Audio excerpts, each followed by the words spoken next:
आज मैं आपको कार्तिक मास महात्म कथा का 13वां अध्याय सुनाऊंगा।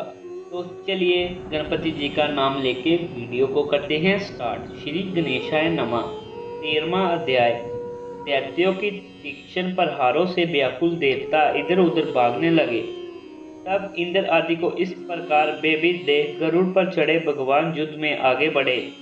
उन्होंने अपना सारंग नामक धनुष उठाकर बड़े जोर से टंकार किया। ये लोग गूंज उठा। पल मात्र में ही विष्णु ने हजारों दैत्यों के सिर काट गिराए।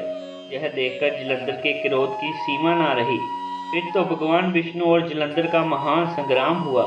बाणों से आकाश भर गया। लोग आश्चर्य करने लगे। भगवान विष्णु ने अपने बाणों के वेग से उस दैत्य की ध्वजा, क्षेत्र और धनुष बाण काट डाले तथा एक बाण से उसकी छाती में प्रहार किया। इससे व्यक्त हो उसने अपनी प्रचंड गदा उठाकर गरुड़ के मस्तक पर दे मारी। गरुड़ पृथ्वी पर गिर पड़ा। साथ ही क्रोध से उस दैत्य ने अपने होंठ काटे और भगवान विष्णु की छाती भी तीक्ष्ण बाण मारा। इसके उत्तर में भगवान विष्णु ने उसकी गदा काट दी। अपने सारंग धनुष पर बाण चढ़ाकर उसको बीधना आरंभ किया। जलंधर भी उस पर अपने पहने बाण बरसाने लगा। उस समय जलंधर ने भगवान विष्णु को कई पहने बाण मारकर वैष्णव धनुष को काट दिया। धनुष कट जाने पर भगवान ने गदा ग्रहण कर ली और शीघ्र ही जलंधर को खींचकर मारी, परंतु उस अग्निवत अमोघ गदा की मार से भी वह चलायमान न हुआ और मंदोन्मत्त हाथी के समान उसे जानी गदा की मार को फूल की माला की जाना। साथ ही उस युद्ध दुर्मुद में अत्यंत ही क्रोधित होकर अग्निमुक्त त्रिशूल को छेद दिया। जलंधर ने झटपट भगवान की छाती में एक मुष्टिक मारा। उसके उत्तर में भगवान विष्णु ने उसकी छाती पर अपनी मुष्टिका का प्रहार किया। फिर दोनों घुटने टेक कर बाहों और मुष्टिक से वह युद्ध करने लगे।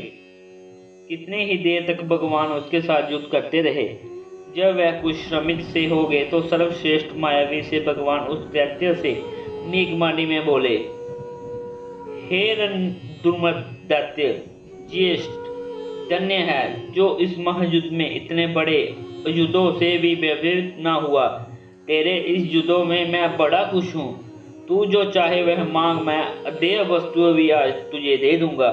मायावी भगवान विष्णु की ऐसी वाणी सुनकर जलंधर ने कहा, हे बाबू, यदि आप मुझ पर खुश हैं तो यह वर दीजिए कि आप मेरी बहन के साथ तथा अपने 100 कुटुंबियों सहित मेरे घर पर निवास करें।